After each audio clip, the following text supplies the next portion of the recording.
What up, guys? It's Casey is Raw again, and today I want to talk about, you know, if you're going out video game hunting and tips and tricks and what would probably work out for you that worked out for me. I was watching this one guy's channel, and he's a reseller. He got he went to three country pawn shops and then compete that with three city pawn shops, and the pretty much the three country pawn shops he got more stuff, but he might have made probably more money on the city, and just happened because of coincidence on a DVD and other stuff. But good for him. He knows what he's looking for. I mean, this ain't shitting on him. It just sparked a thing in my mind about what worked for me. I used to live in Pennsylvania from '08 to 2017,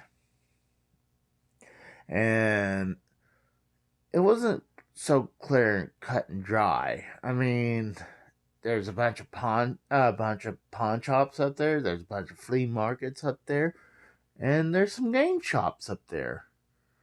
I mean, especially on the east side of Pennsylvania, where you got Bethlehem, Allentown, and then you go all the way down to Quakertown and Philly, and it just depends what part. I mean, you just have to do your own research. You have to put out the legwork to find this. And you gotta have fun doing it too if you want to find some of this stuff. I mean, where I used to live in Lehighton, Pennsylvania, there was a flea market, like just 2, 3, 4 miles from my apartment. And I think it was called Sailorsburg or Slaytonton. It's one of those two. Those two towns I always get mixed up, especially now. But it's just outside Lehighton, and there's a big warehouse flea market, and that was a great place to go. I would go there every weekend because every once in a while there's usually someone selling video games. There was this kid selling video games. A lot of times I would come through the door, make a right. There's that kid, the vendor that was selling video games, and he had some good stuff.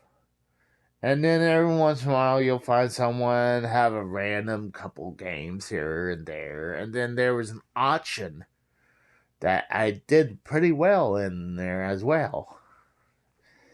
But, and then in Pennsylvania, they had some pawn shops you got to look out for. The best pawn shops I worked that I did business with, it was with Nazareth Exchange, Easton Exchange, and I'm pretty sure is it Bethlehem Exchange now? I could be wrong about that last one. I know that was a brand new one before I left. So it would be like 20, it would be 6 years old now, so give or take. But the those shops, I mean, if you do business with them and you work a rapport with them, they're gonna work with you. Especially you get to know them, you talk to them, and talk about video games. Especially if they're into video games, that's gonna work in your favor. I mean, it worked for me. But as where I live now in Oklahoma, uh, flea markets is not as there's flea markets, but you would have to do, like I said, your own legwork and figure it out. Like there's a couple then I go to there's one I would go every week or two because he has video games, and every once in a while he'll have new stuff. And then there's one just across the street or up the road, less than a quarter of a mile. I would check it every 2 months or so because they'll change some stuff around. And I got some cool stuff. Like I picked up my WWE Spinner Championship from that for $20. But and every once in a while they'll have some video games in there too. But then you'll see antique stores in a lot of those arts and crafts stores that really, I mean, if you're into that, great. Arts and crafts depends. I mean, a lot of times those arts and crafts, I mean, they're not even really built by the person. A lot of them are like, you know, laser cut and easily built by the person after being laser cut. So it's not like they handmade some of this shit. So, but um, but it would also run up the price though too, obviously. But yeah, my luck down here is my video game store locally. The classic game junk. No, not the classic game junkie. Uh,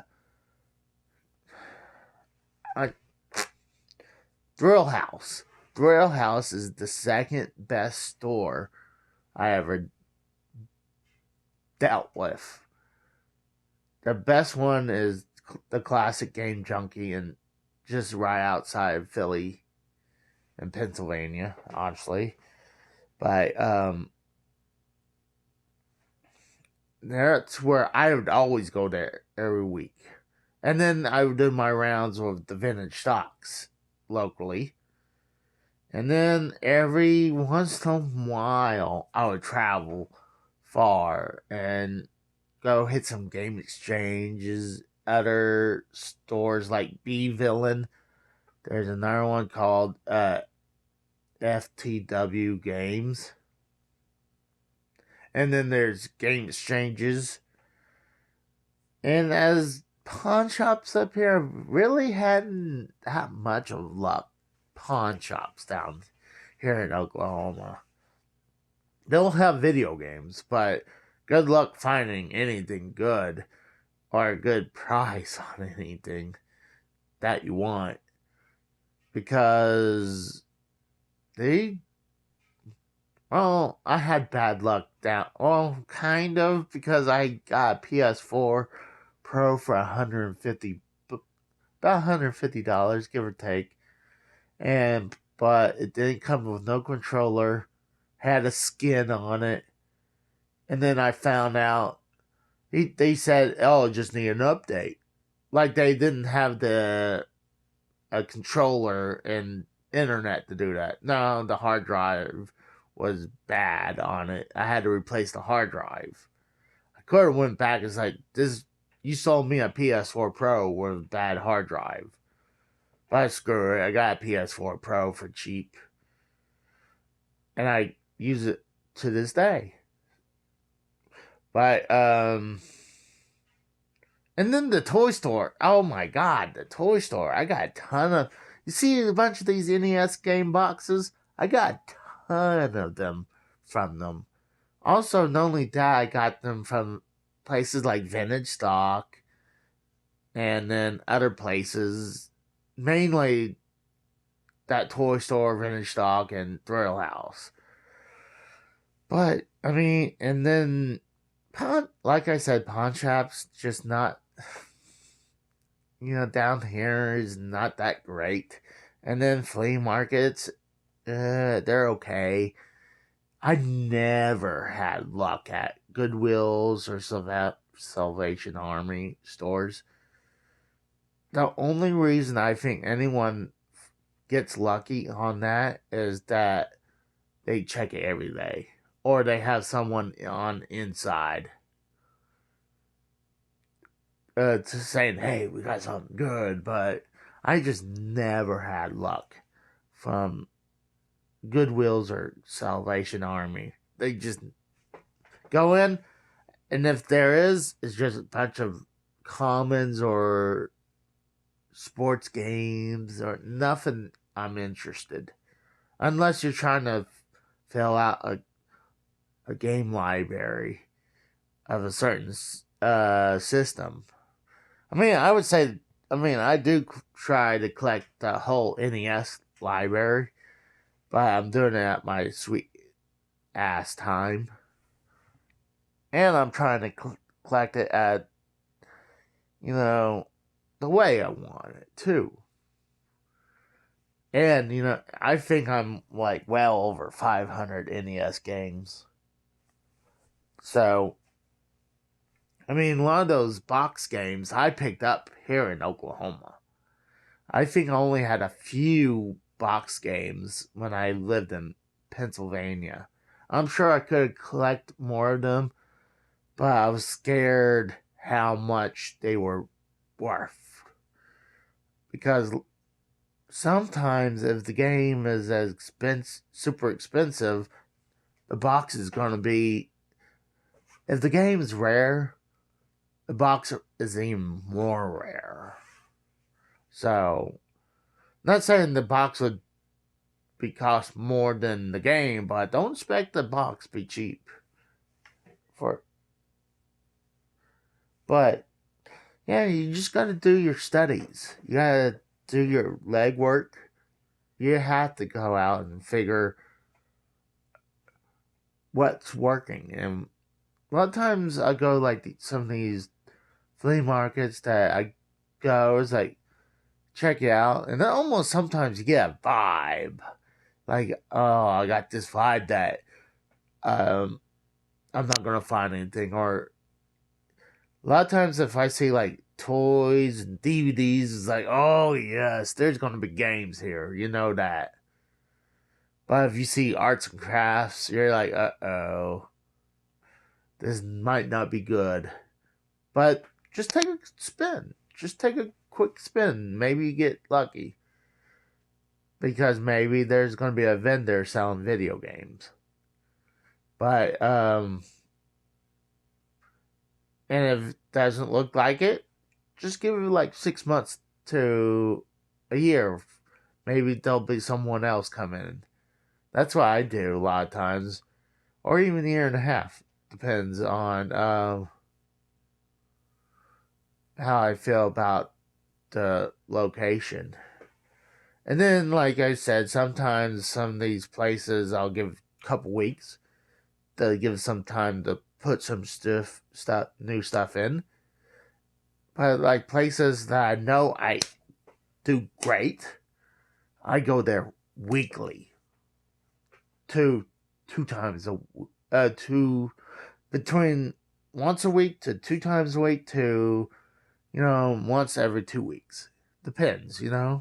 But you gotta be on top of it if you find the location. And then there's gonna be stores like the ones I was telling you, the ones I travel far.